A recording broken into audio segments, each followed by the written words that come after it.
शैतान का वसवसा और उससे बचने की दुआ। अली एक प्यारा और समझदार बच्चा था।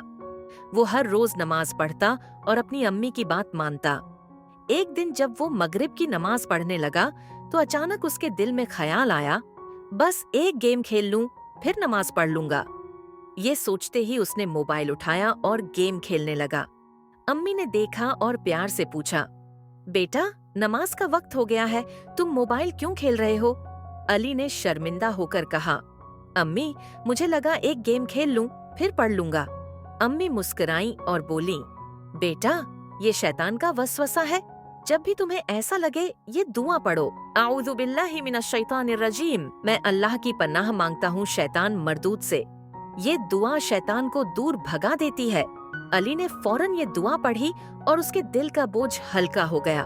उसने मोबाइल रखा और खुशी से नमाज अदा की।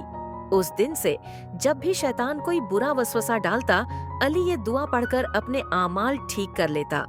सबक: जब भी शैतान बुरे ख्याल डालने की कोशिश करे, हमें अल्लाह की पनाह मांगनी चाहिए।